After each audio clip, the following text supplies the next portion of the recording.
So the theme for this evening is awareness, and what I have planned is an arc over these 7 different meetings. The first meeting, last meeting, was around the return and safety. This meeting is going to be on awareness. Next meeting is going to be on capacity. And each one builds a little bit in terms of developing tools and skills, both with meditation as well as how we can use inquiry in order to support us where we're at. So when we start with safety, we create enough ease for attention to settle. Safety is not the goal. Safety creates the conditions for awareness. Tonight, we're wanting to talk about awareness. And so the practice isn't so much staying with the object, the practice is returning to the object. And so every time we return, awareness is recognizing itself. And that's what we're interested in. So meditation develops many capacities. It gathers attention, it focuses attention, it sustains attention. But one of the things that we want to develop our capacity for is our return. So if we decide we want to pay attention to our hands on our legs, then we pay attention and it's natural, it's inevitable. Thoughts, sounds, things come, our attention goes away. That's not a problem. What we want to do is notice where our attention is and then invite it to return. And so that moment of noticing is not a mistake, that is awareness. So we need to, or the opportunity is to shift from thinking like we have done something that's a mistake to recognizing the moment of knowing. And so when we don't feel safe, our attention narrows, we begin to be vigilant, it contracts, it fixates, it gets pulled into stories, it plans, we guard, we judge. And when we feel safer, awareness has more room and return becomes easier. Not because we're trying harder, but because awareness has space to recognize itself. So in the work that I do, I emphasize safety as a way of creating the baseline where our attention can gather and settle. So that's kind of like a snippet. What I want to do is invite us into a guided meditation. And then after the guided meditation, I'll talk a little bit more about awareness. And then after that, anyone who is wanting can join in the inquiry practice. And then we will come back here in the big group all together to discuss what happened, what were your insights, what were your questions, and there we have it. Okay? All good? Thumbs up? Cool. Great. So for these next 20 minutes or so, what we want is for everybody to be in a meditation where they can be settled and comfortable. So you need to squiggle. If you need to get more cushions underneath you so that you're feeling oriented in the right way. If you're needing warmth, if you need a stick of water. Thank you. I'll take another pillow.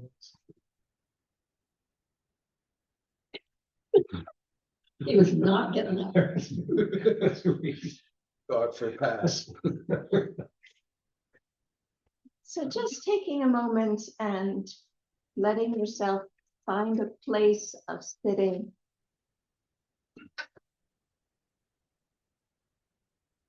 That's going to be okay for 20 minutes or so.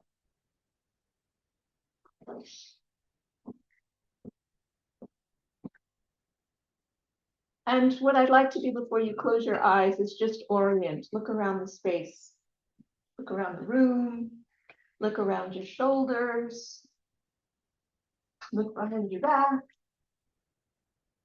There's a parrot staring at me. And just notice what you notice. And also notice if there's anything in the space that is scary or dangerous. And notice the absence of scary and dangerous things in the space.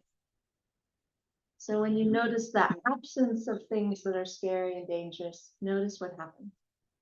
Notice if there's a little bit more settling, a little bit more relaxing. Now, just pay attention to the support, the chair that's underneath you, the couch that's underneath you, the floor that's underneath you. And that you don't have to hold yourself, the chair's holding you, the couch is holding you, the floor is holding you. And so as you allow yourself to connect with the support, just notice if a little bit of ease is also possible. So we're not trying to relax. We're noticing if the support underneath us, the support holding us, allows us to relax.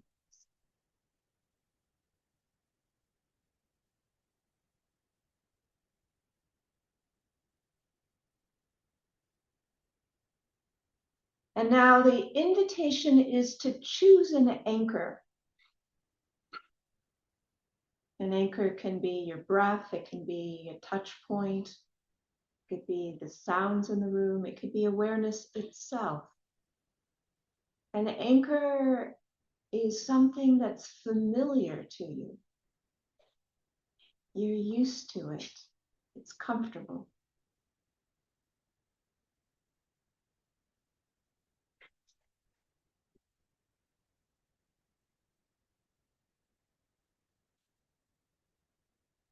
And as you settle in with the anchor of your choice, just connect with it. Be curious about what you are experiencing. Stay close. Without any pressure, without any demand. Just connected, present.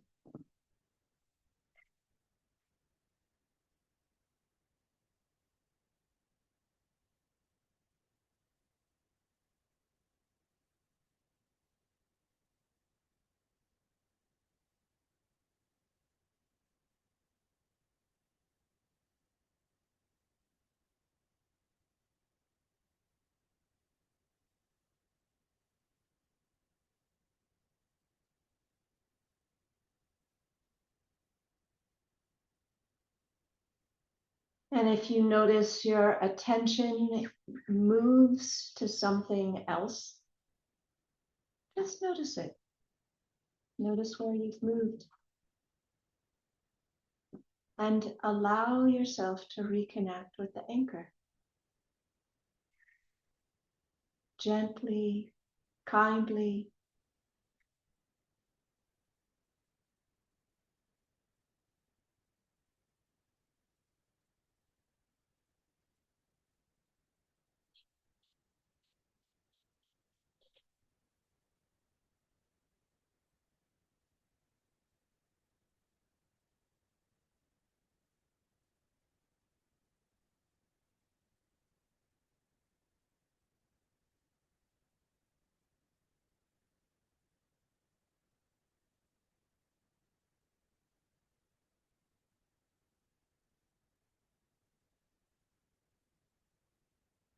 Just noticing.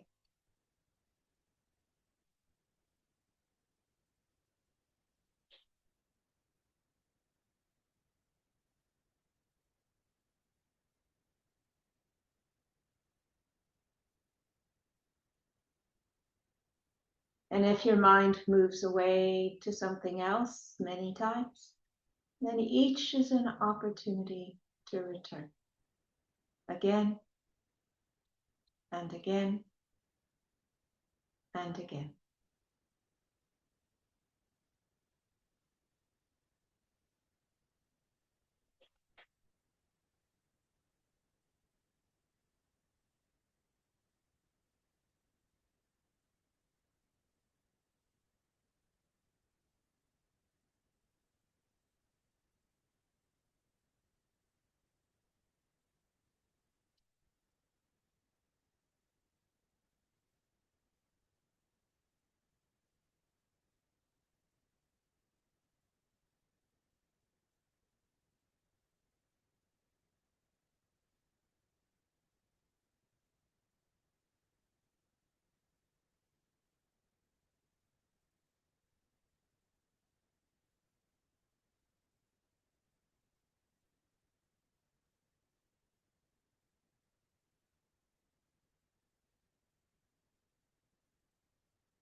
And wherever your attention is and wherever your anchor is, I'd like to invite you to bring your awareness and your attention to your right foot. Just noticing your right foot, feeling it.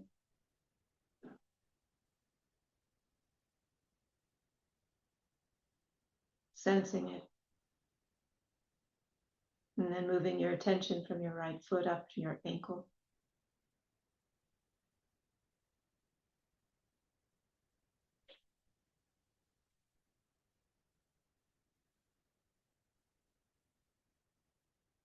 And then to your lower right leg.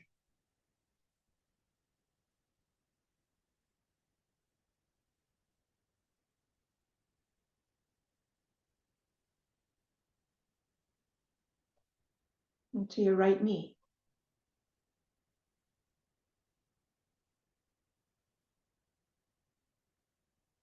And then from your knee up your thigh.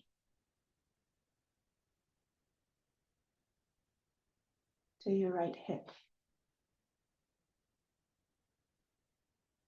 And then feeling your right hand.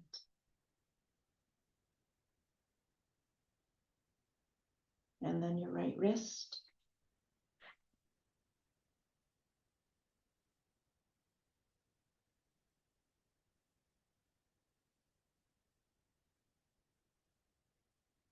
And forearm.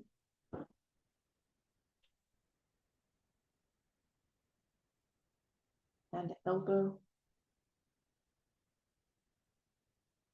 And upper arm. You get to the right shoulder socket.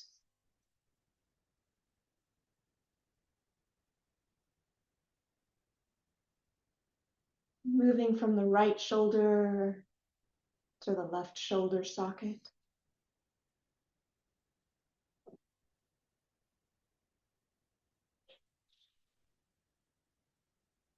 And moving down the left arm to the left elbow.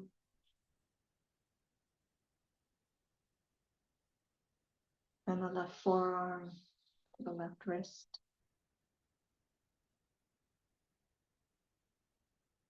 And the left hand.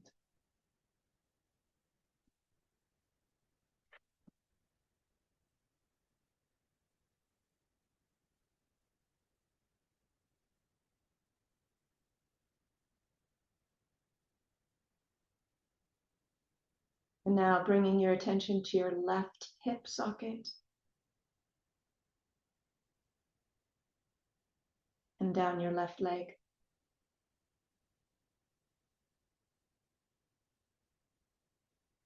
To your left knee.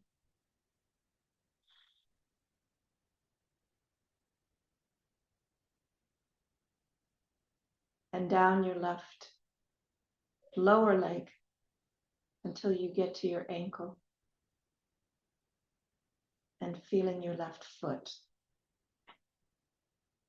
So now bring both of your feet and the sensations of both of your feet in your mind. And both of your legs. And both of your hands. And both of your arms. And now bringing all of your limbs, both feet and legs, both hands and arms, in your awareness so that you are aware of the whole of them. And include listening to the sounds that are in the room and the sounds that are out of the room. So you don't abandon the sensing. It is simultaneous with the sensing. Include listening.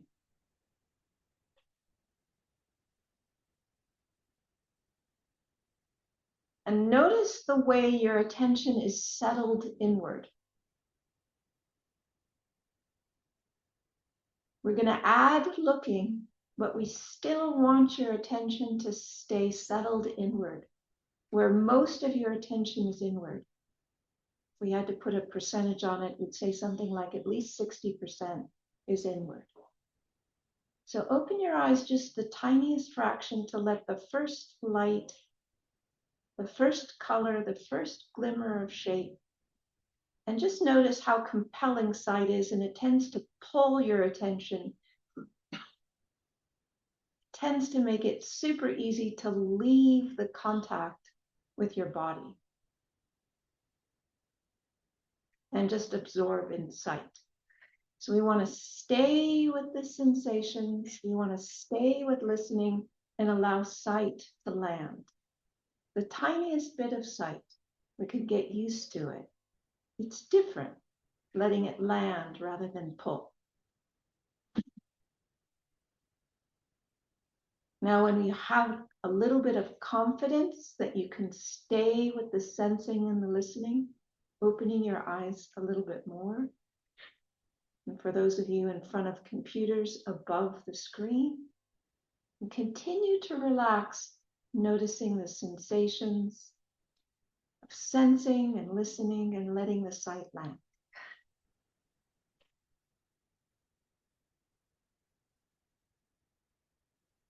Now, I would like to invite the possibility that this is where we stay, whether we are listening to the talk, whether we're engaged in inquiry, whether we're speaking or listening to the Q&C afterwards. We stay sensing, listening, and looking with at least 60% of our attention inward. So I'm going to change my settings and ring the bell. Just listen to the sound of the bell until it finishes.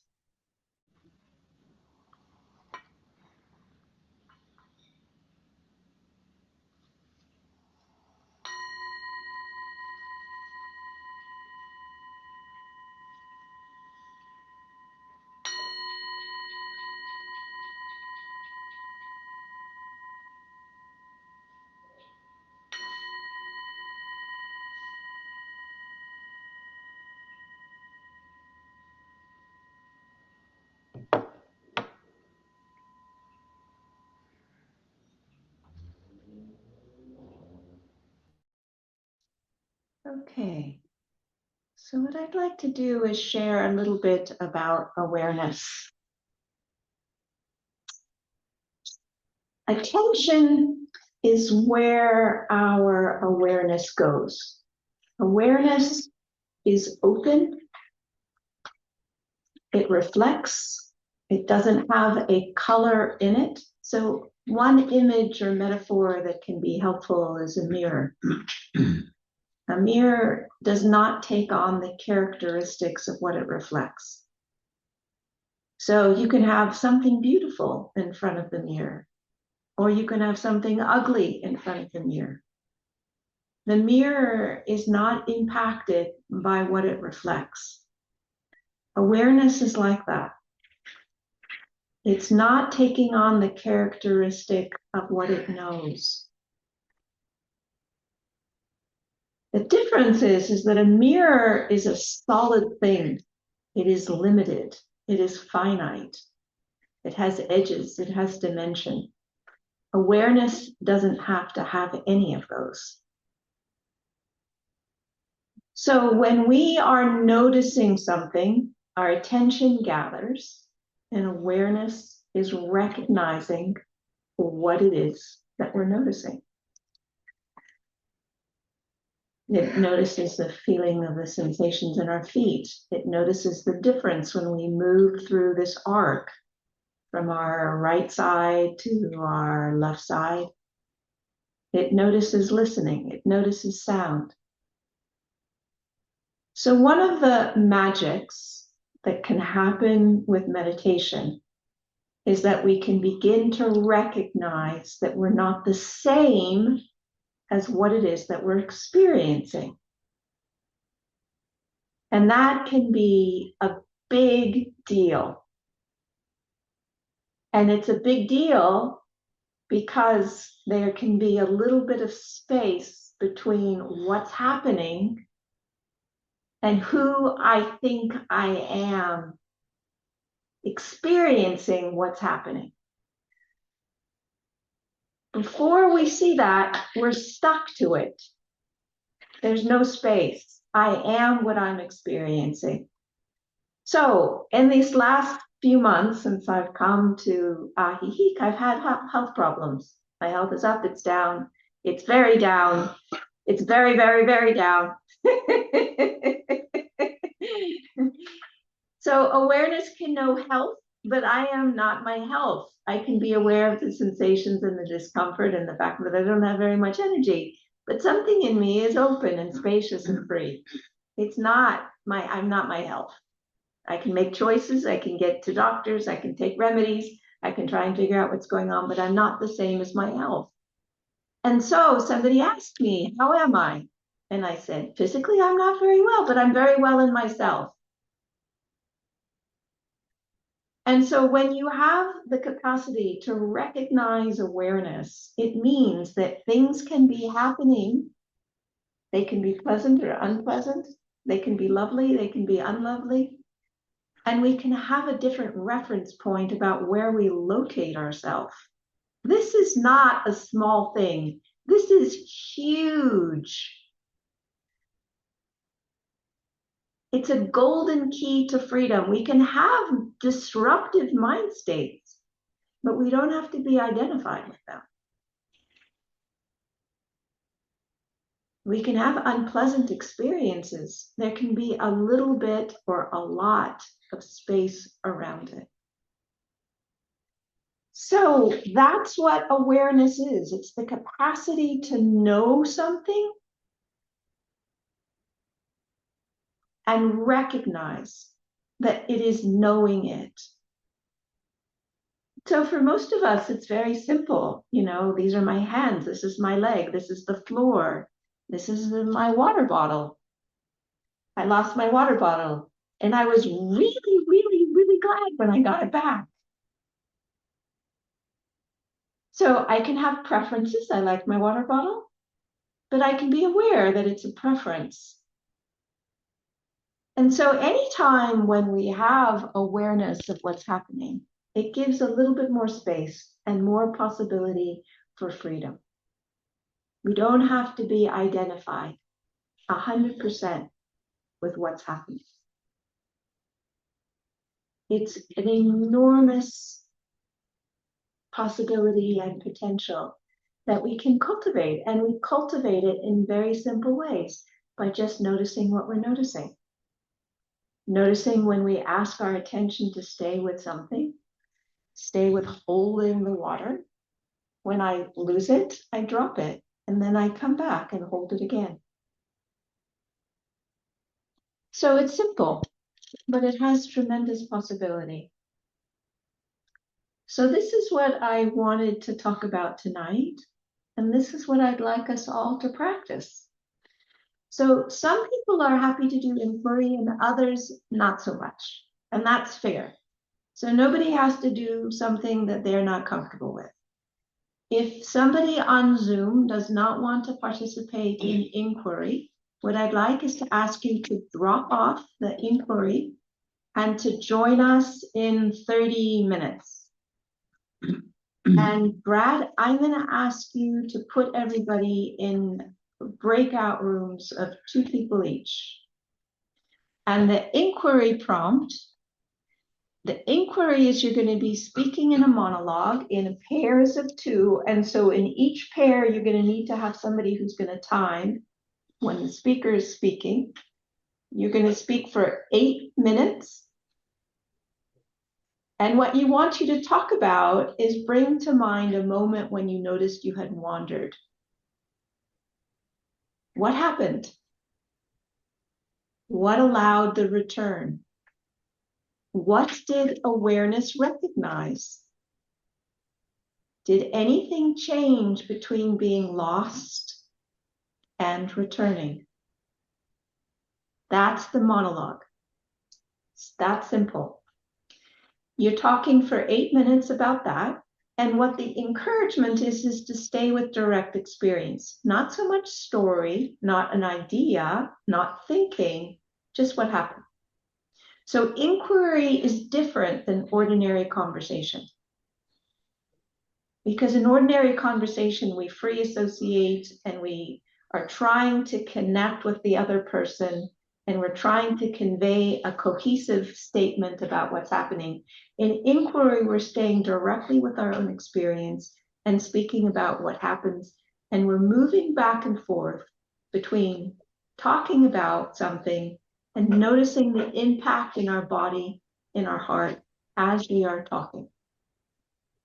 We're not interested in what the other person's reaction is. We're just interested in our own experience.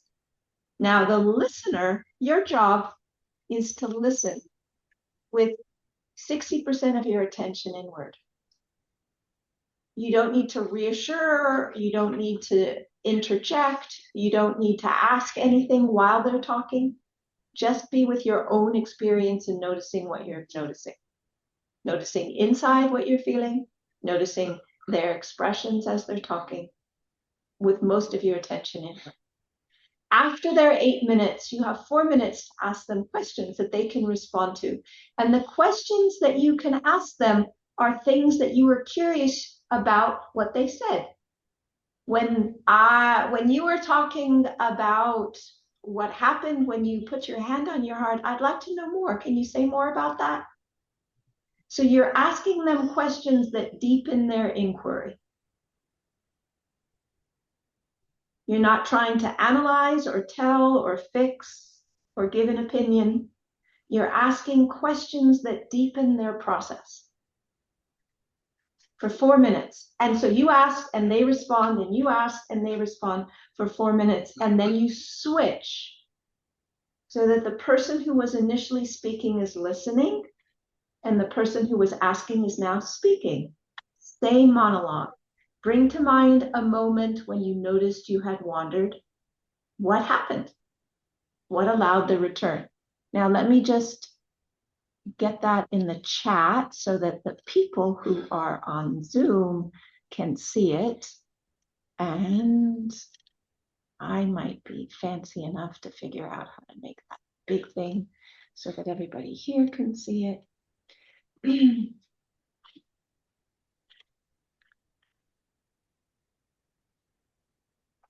And any questions about the inquiry? The question, are we talking about what came up during the meditation? Yes, Okay. that's the theme. What came up in the meditation? Tonight. Tonight. Not another time. That's correct. Just tonight. How about what's happening in the moment? You can talk about what's happening in the moment. Absolutely.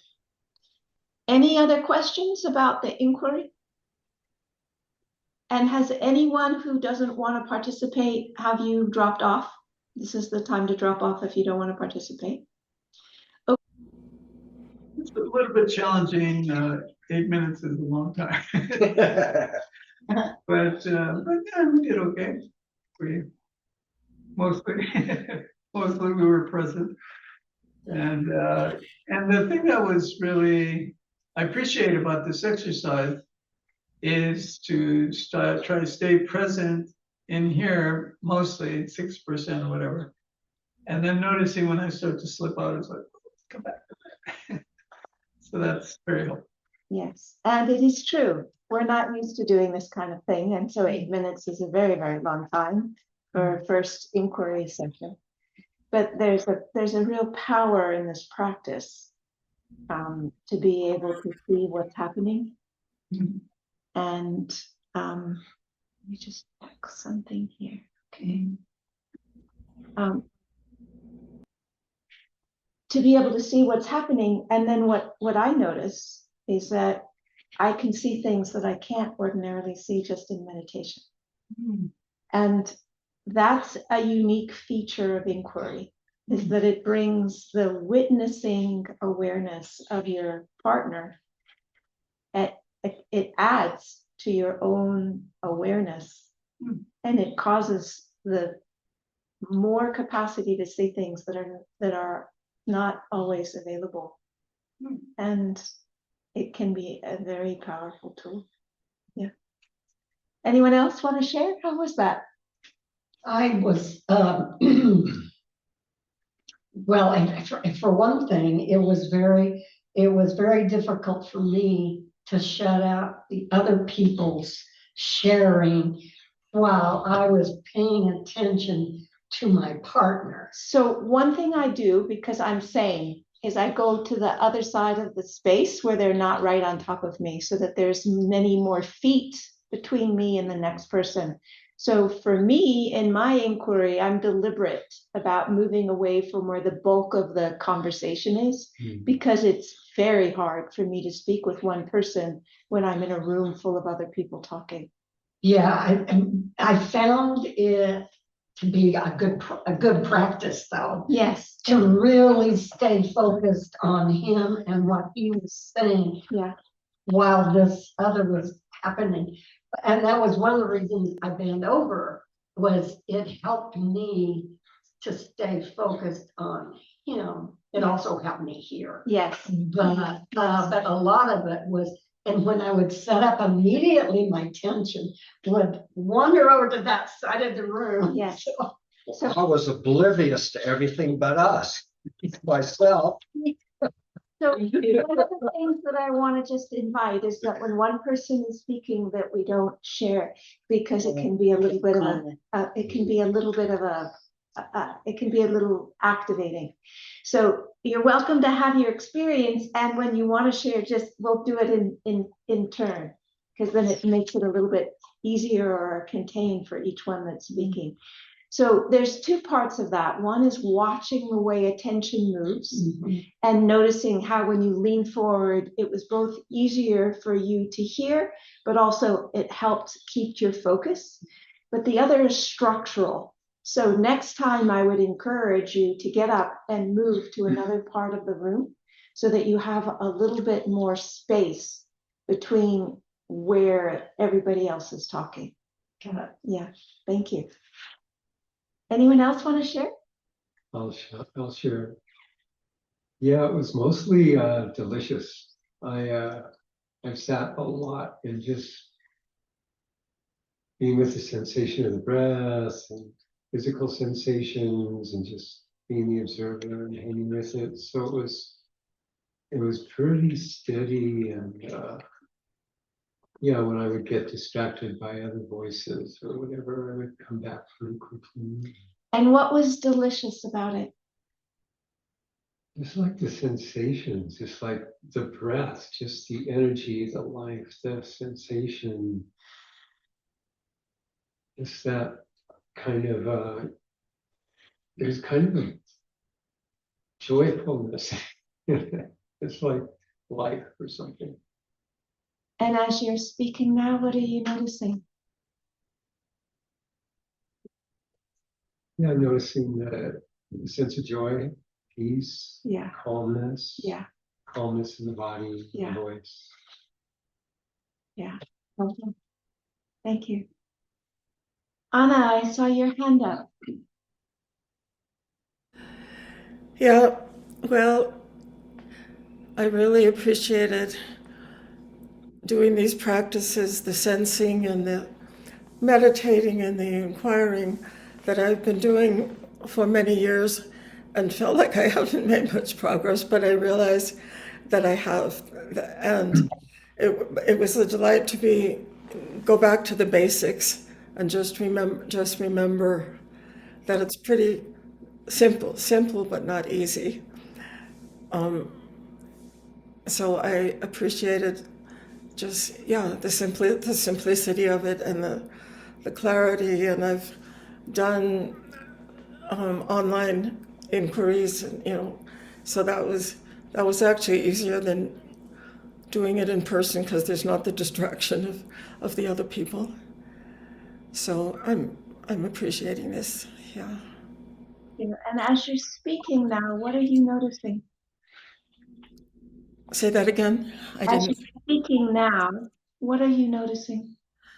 Noticing a sense of relaxation and acceptance, in contrast to the frustration and stress that I often feel, not with spiritual things, but just in living in the world. And so just feeling relaxed and relieved and at ease.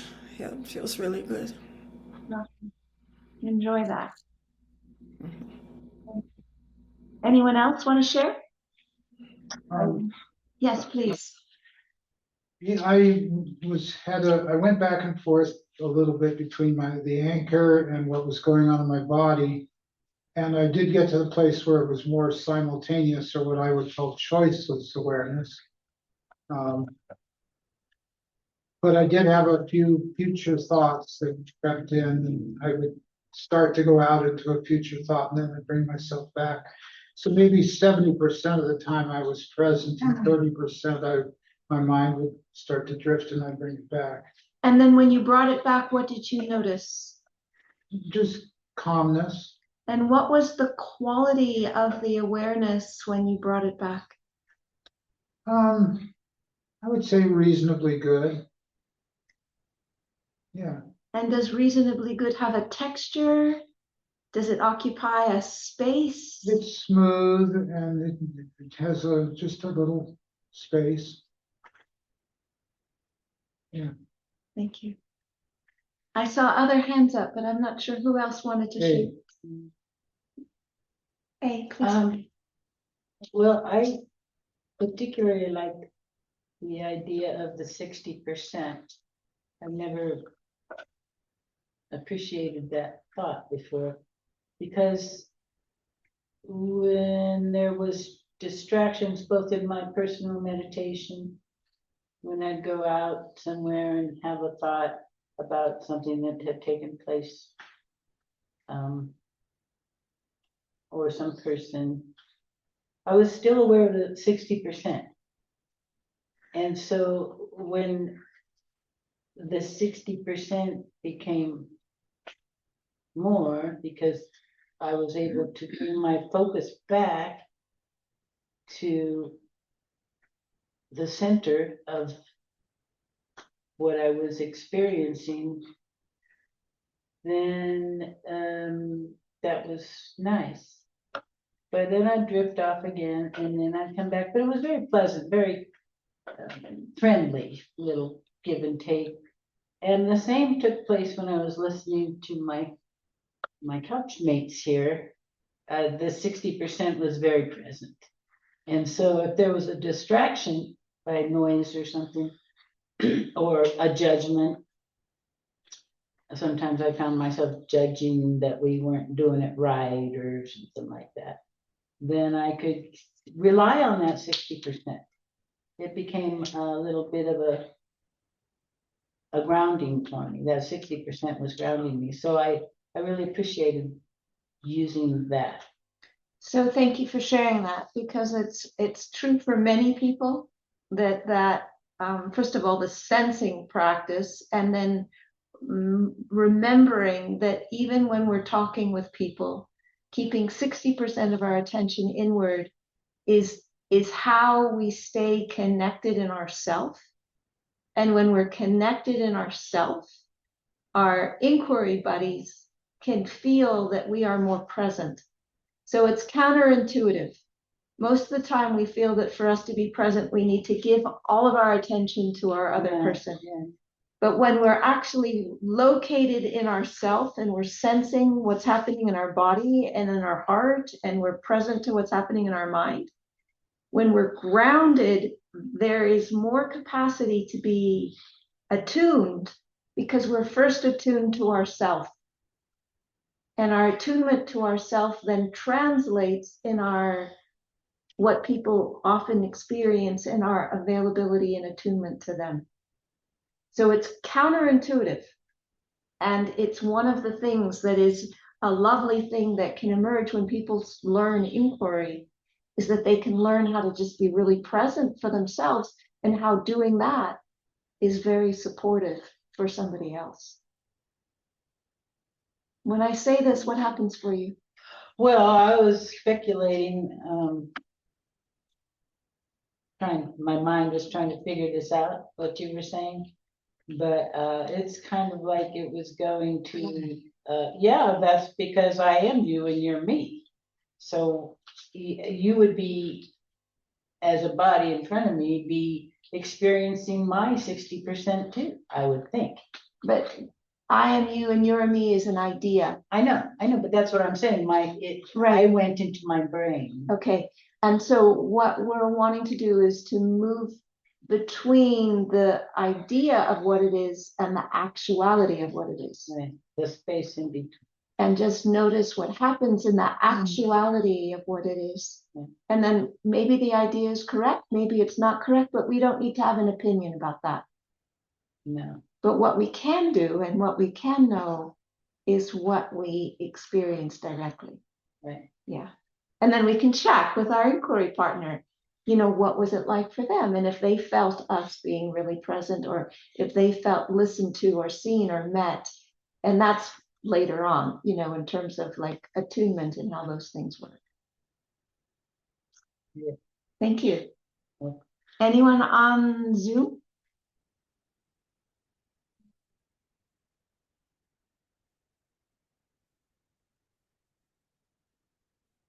Yes. Diane. I really enjoyed hearing you talk about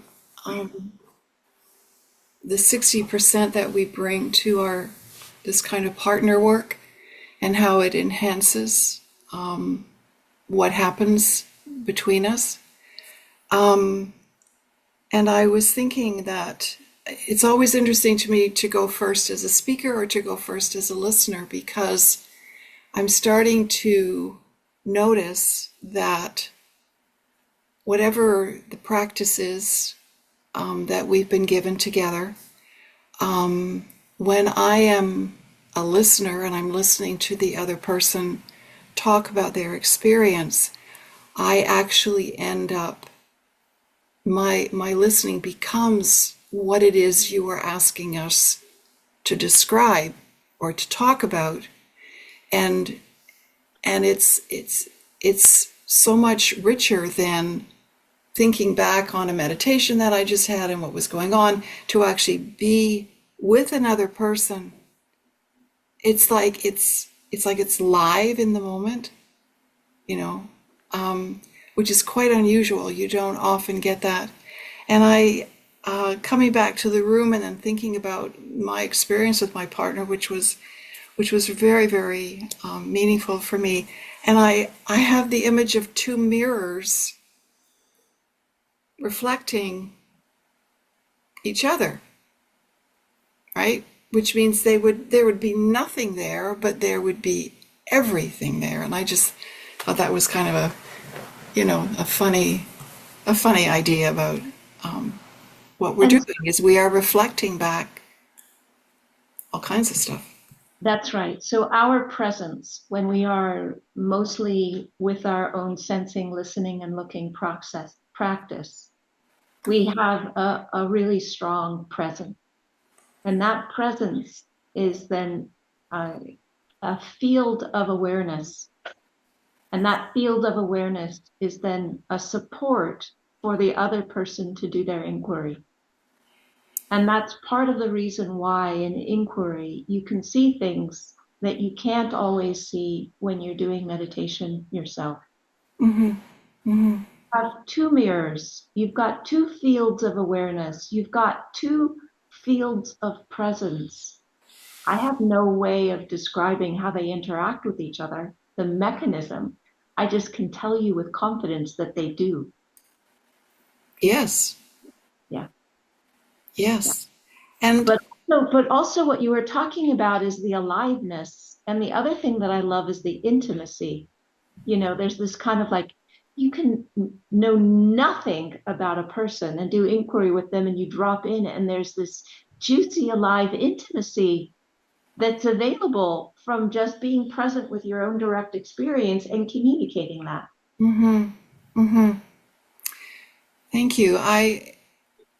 There was a time where I would have this with meditation partners, and actually it made me very lonely when I was not with meditation partners, just walk with other people. And I'm starting to realize that it is possible to have that experience with other people not even understanding or knowing that it's going on. It's very small. It's not anything robust, but there are moments where there's something, particularly if there's eye contact of a certain kind, and it's there, and somehow they seem to know without knowing. Like That's there's a, exactly right. you know? That's exactly right, because you're in that yourself. And that is an invitation for others to join you. Yeah, And sometimes they can. yeah. So today there's a dog on my street, and she's got a litter of puppies. And when I met her person, I was talking to her person and said I wanted to meet the puppies. And he said, "Do you want to buy them?" And I said, "No, I want to kiss them. And then I want to tell the mother what a good mother she is." Well, the dog loves me. I mean, I've just known the dog for 2 minutes, and the dog totally loves me. So today I was walking past on my way here, and the man was there with the gate open, and in his arms was one of these puppies. I hadn't seen them yet. This is 1 month old, fluffy, beautiful, lovely puppy. So, I do what I do, which is I pull their ears and I give them kisses on their forehead and on their nose. And I turn to the dog and I says, "You are such a good mother." And she's just like so excited. So it's not even humans. It can happen with animals, and it can happen with birds, and it can happen with water. It can happen with rocks, because it's not about, it's part of it is where we are, and part of that is that there isn't an obstacle for that to be reflected back. And that reflecting back can happen in a remarkable different ways when we are open to it. It's really lovely. Yeah.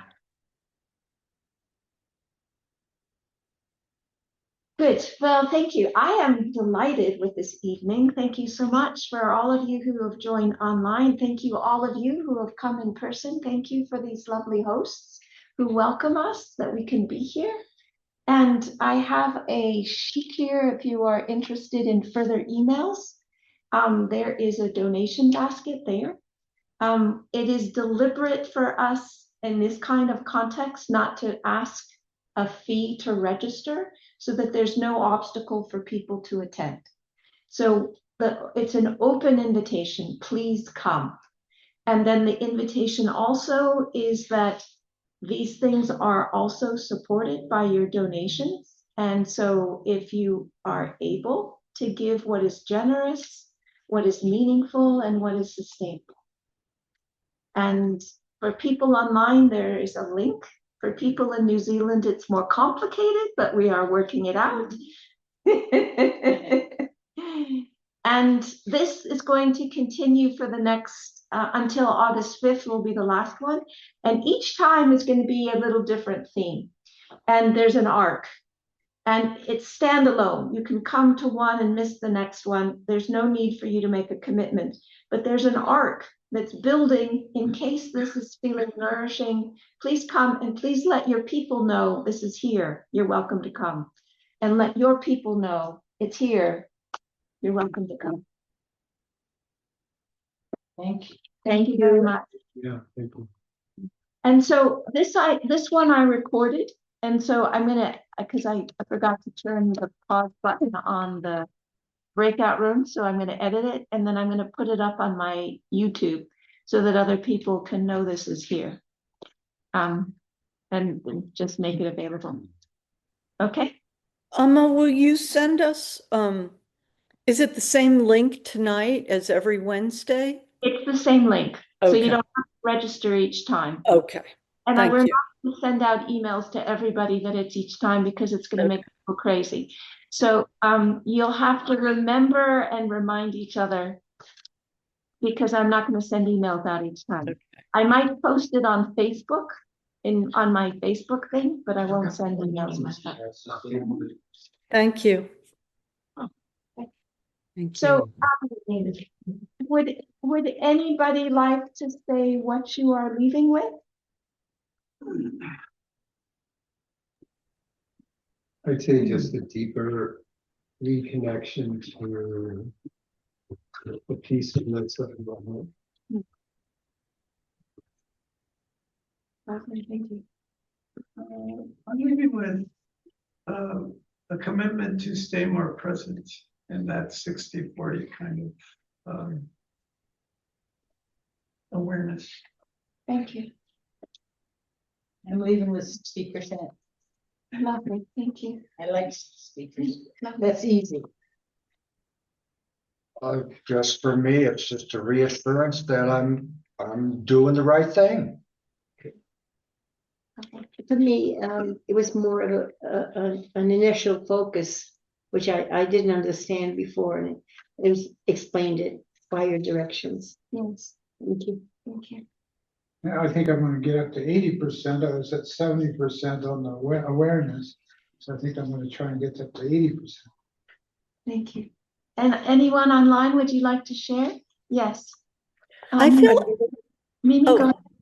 I feel excited by the inquiry. I feel it's helping me come back to myself. So I feel like very excited about that it's working. It's helping.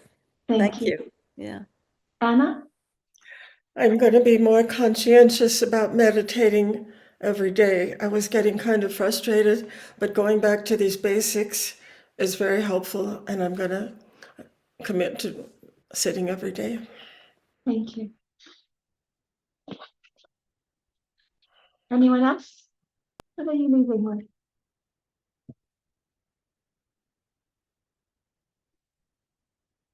Yes, Kirsty. I'm leaving with more spaciousness. Thank you. Thank you.